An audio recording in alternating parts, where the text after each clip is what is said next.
with the public side is we have a variety of clientele that comes in. We could have the little lady that was burglarized and we've recovered her stolen property.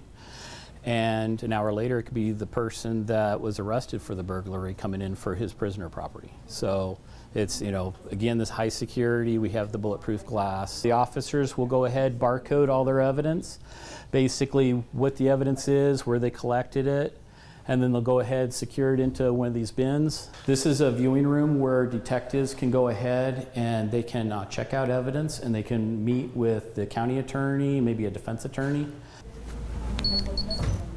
You can tell it's like temperature controlled in here too. Yes, that's the priority, is the temperature controlled for DNA. 700,000 items. We need to know where each of those items are stored. You know, make sure that they're stored, you know, correctly. So this is basically goes all the way up to the top.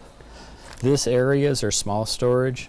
It actually will smell more like marijuana than our drug storage. Really? Because of all the residue, because all the paraphernalia gets stored over here. Okay. And paraphernalia is the #1 thing that we get. The refrigerator is going to have your DUI bloods and urines. The freezer, this is the most important room in our facility. It has sex assault kits and homicide DNA, and then other types of DNA that we need to keep frozen. Come on in. Woo! Oh man. And that's what -8 degrees feels like. Okay. So these are the different cases here. So those would be your lab samples. So we've kind of narrowed the amount of people that can get into the higher security areas. Okay, so the vault, what is contained in the vault?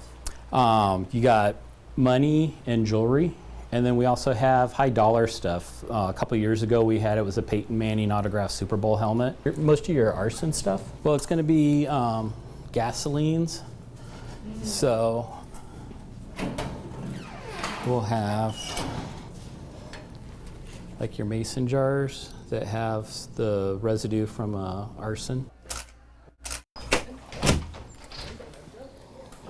Whoa, holy smokes. Look at that scope on that one. Yeah. What do you call this? Like, what would you refer to it as? A hunting rifle with like a super scope on it or something? I guess it's semi-auto. I don't really know. I don't see a bolt. Oh, that's a bad boy. Now tell me, this looks like... So it's a semi-auto rifle with a bipod. I don't think I have a brand on it. And It's more of a sniper rifle, huh? I think so. It has the folding paratrooper stock.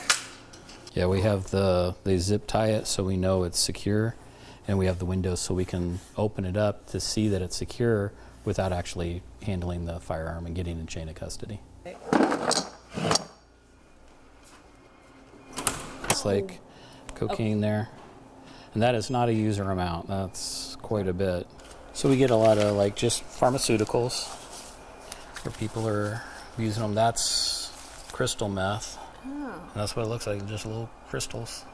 The Tpd Drug Vault has thousands of pounds of drugs ranging from small containers like this one to big ones like this. January, we got in 8,291 pieces of evidence, and we were able to release 7,553 pieces. Property intake is the second location for evidence coming in, and everything that you see behind me here is what's been collected over the course of a weekend. Preserve wet evidence, I guess you air it out or whatever?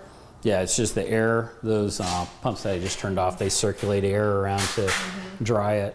Because we can store the dried, like this pair of bloody jeans, once they're dry, we can store it on a regular shelf. What is the amount of time that you guys have been in this facility? How long have you been here? About 12 years. About 12 years? Yes. So what do you think is the strangest thing that you've ever seen housed in this evidence area? The oddest item was a toilet. So you guys do have a lot of TVs and electronics and things like that, it looks like, that Yes. get stored here. And the largest contributor to our evidence would be the Counter Narcotics Alliance with the drug evidence, the grow lights, grow trays, all the different hydroponics. The larger pieces of evidence are stored in this area, things like this washing machine, here's another one right here, this cat house, kids' toys, look at that ATM, there's a safe, and there's furniture down there. So what happens in this space right here? So this is our general destruction area, items that we tried to see if there was a rightful owner. There wasn't, or they didn't respond.